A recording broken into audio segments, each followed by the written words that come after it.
on the 26th of January 1917.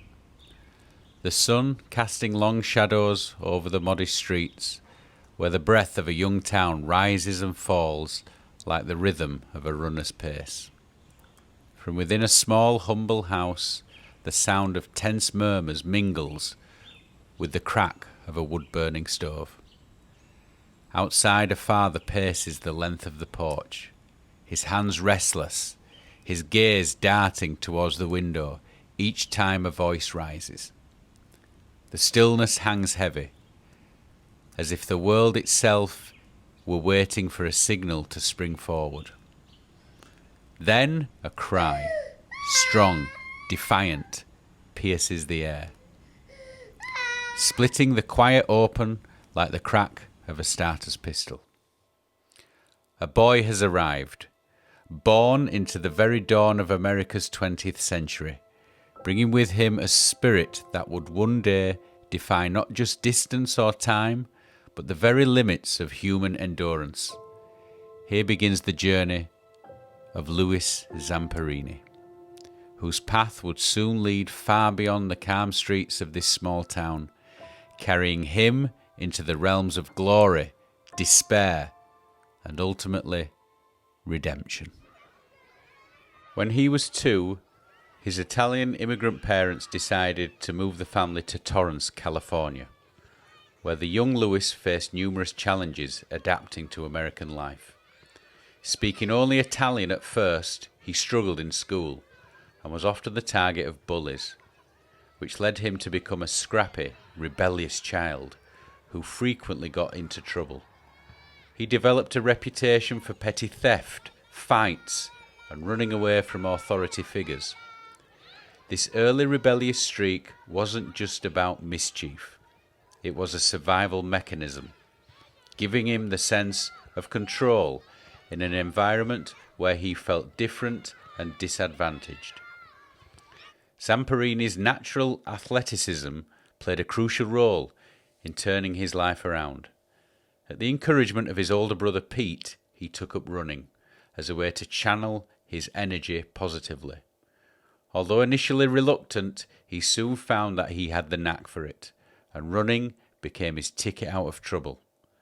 By the time he was in high school, Louis was setting records, capturing the attention of coaches and newspapers alike.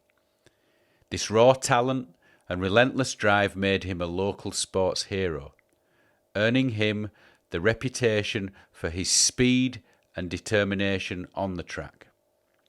This newfound passion helped reshape his life, steering him away from his troubled past and giving him a sense of purpose.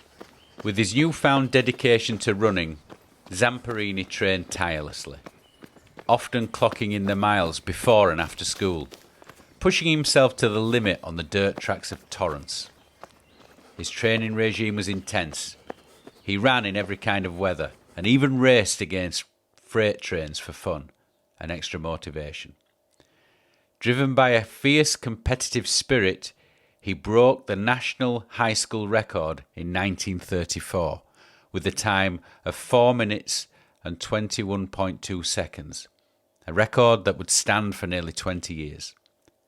The cheers from the stands and the recognition from the local community fueled his ambition, and his performances soon caught the eye of college scouts and the national athletic community.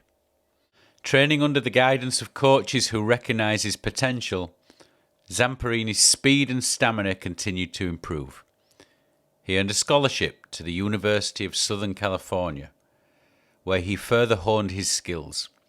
Competing against some of the best collegiate runners in the country, he quickly made his mark in the NCAA circuit. Consistently finishing at the top in the mile and other middle distance events, the constant grind and focus on shaving off every second paid off, as his achievements in college races earned him the reputation of one of America's most promising young runners. By 1936, his impressive times and relentless work ethic led to an invitation to try out for the US Olympic team, a dream opportunity that seemed almost unthinkable just a few years prior. The 1936 US Olympic trials were held in New York City, where he competed in the 5,000 metre event.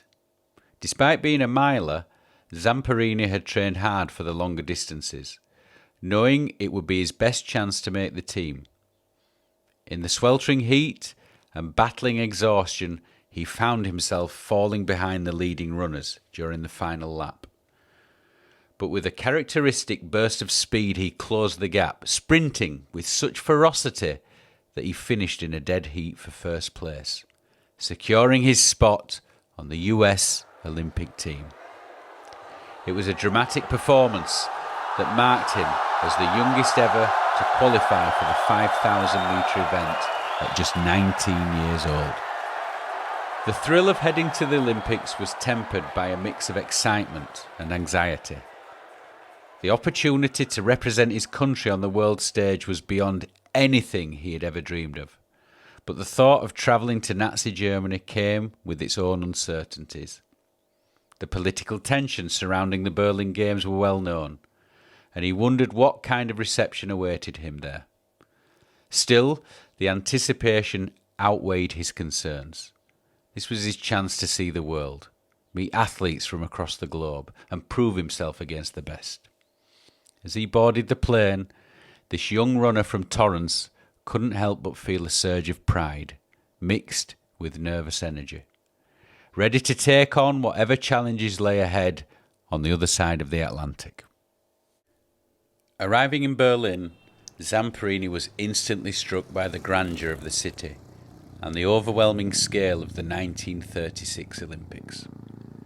Germany had pulled out all the stops to showcase the nation's strength and unity, with towering stadiums, grand parades and state-of-the-art facilities. For a teenager from a small Californian town, it felt like stepping into a different world. The massive Olympic village, filled with athletes, buzzed with energy, and he found himself both fascinated and unsettled by the omnipresent swastikas and military pageantry. Still, the German people were friendly and hospitable, with some even going out of their way to encourage him in broken English. And his experiences left him with a complex mixture of admiration for the city's beauty and unease at the regime behind it. In the 5,000 metre race, he faced a formidable lineup, including the legendary Finnish runner Lauri Lehtinen. Though he didn't come away with a medal, finishing in 8th place, he achieved a remarkable feat on the final lap. Determined to leave his mark, he unleashed a blistering sprint, clocking an incredible 56 seconds for the last 400 metres, an unofficial record for the fastest lap in the event's Olympic history at the time. That electrifying finish earned him the admiration and respect from spectators and fellow athletes alike, including Adolf Hitler. At the finish line, a German official approached him, saying that Hitler himself wanted to meet the young American. Zamperini, still catching his breath, was led through a series of corridors to a private box where Hitler was seated. When Louis approached, Hitler stood, extending his hand, and with a smile, through his translator, said, "You are the boy with the fast finish."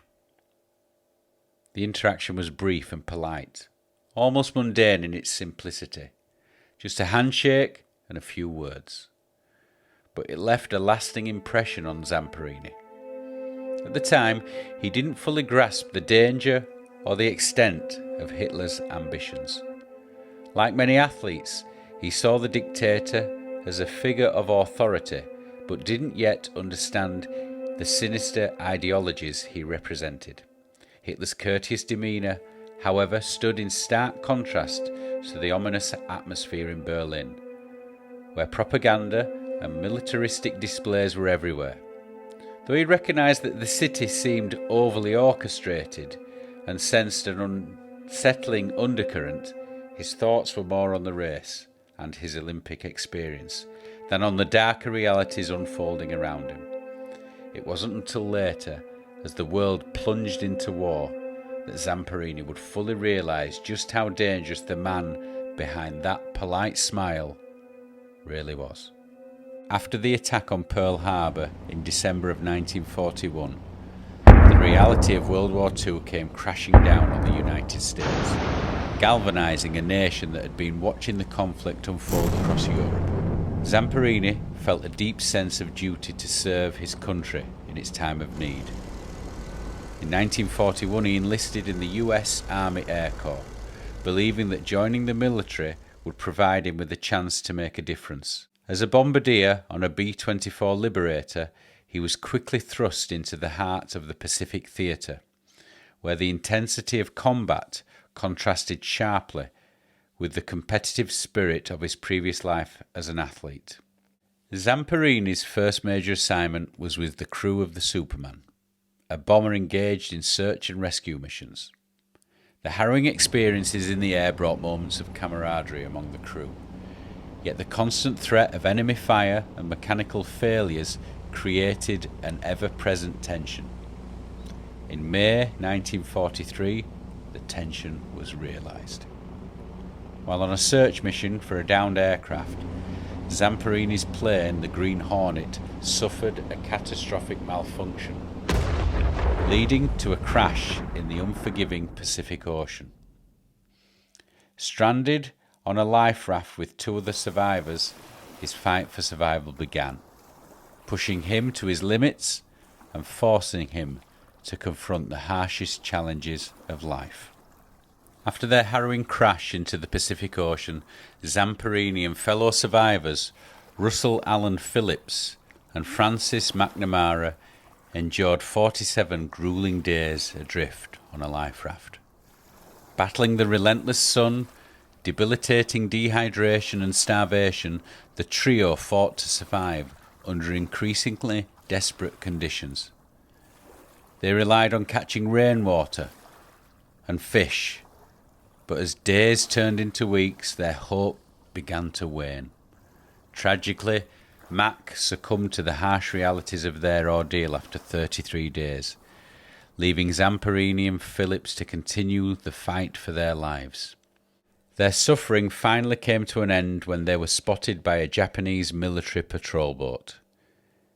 Instead of rescue, however, they found themselves captured and taken to Wake Island, where they were held for nearly 2 weeks in a makeshift prison camp. The conditions there were deplorable. They were given little food and were subjected to humiliating treatment by their captors. During this time, Zamperini and Phillips exchanged stories and encouraged each other, drawing strength from their shared experiences as they awaited their fate. After a harrowing period on Wake Island, they were ultimately transported to Japan, where Zamperini would face an even harsher reality as a prisoner of war, enduring brutal treatment and psychological torment that would test his resilience like never before.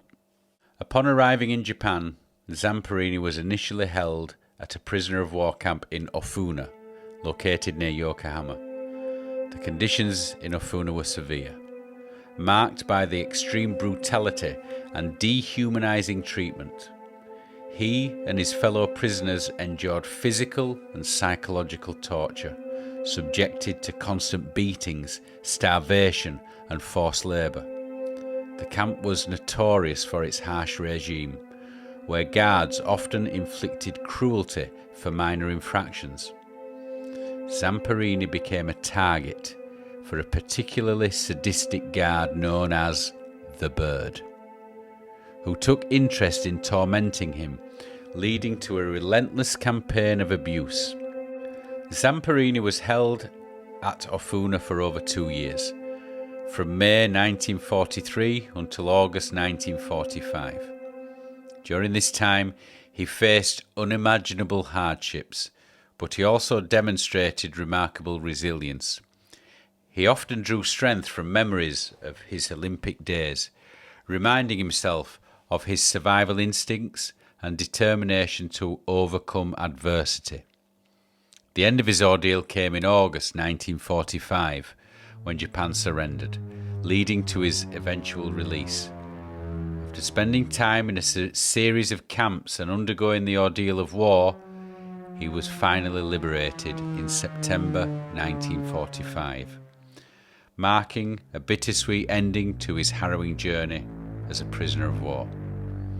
The scars of his experiences would remain with him long after his return to civilian life, shaping the rest of his story as he grappled with the aftermath of his time in captivity. After his release in September 1945, Zamperini returned to the United States, where he faced the daunting challenge of reintegrating into civilian life. Although he was finally free, the scars of his experiences as a prisoner of war haunted him. He struggled with severe PTSD, which manifested as nightmares and flashbacks of his time in captivity. The transition was difficult, and he found himself plagued by anger and resentment, often turning to alcohol as a means of coping. He felt adrift. Determined to overcome his demons, he sought help and found solace in faith. In 1949, he attended a Billy Graham revival meeting, where he experienced a profound spiritual awakening. This newfound faith became a turning point in his life, providing him with a sense of purpose and direction. He went on to become a motivational speaker, sharing his story of resilience and forgiveness with audiences around the world. He also devoted himself to helping others, particularly veterans, grappling with their own struggles. In addition to his speaking engagements, Zamperini became an accomplished author. His memoir, Devil at My Heels, details his extraordinary life, including his Olympic journey, his harrowing experiences, and his path to healing. His book gained widespread acclaim, allowing him to reach even more people with his message of hope and redemption. Throughout his later years, Zamperini remained active in various charitable endeavours, promoting forgiveness and reconciliation while advocating for veterans' rights. Zamperini continued to live a remarkable life well into his later years, maintaining his commitment to sharing his story of resilience and hope. He became a sought-after motivational speaker, travelling across the country to inspire audiences with his messages.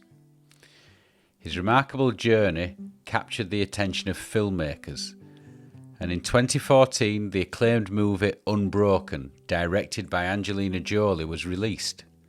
The film, based on Laura Hillenbrand's best-selling biography of the same name, chronicles Zamperini's life, from his Olympic aspirations to his harrowing experiences. Zamperini himself served as a consultant for the film, ensuring that his story was told authentically. Zamperini died at his home in California on July 2nd, 2014, at the age of 97. His passing marked the end of a remarkable life, filled with extraordinary experiences, from the Olympics to his harrowing experiences in World War II, to becoming an advocate for peace and forgiveness. His legacy continues to impact many, which has been shared in books, films, and continues to inspire future generations.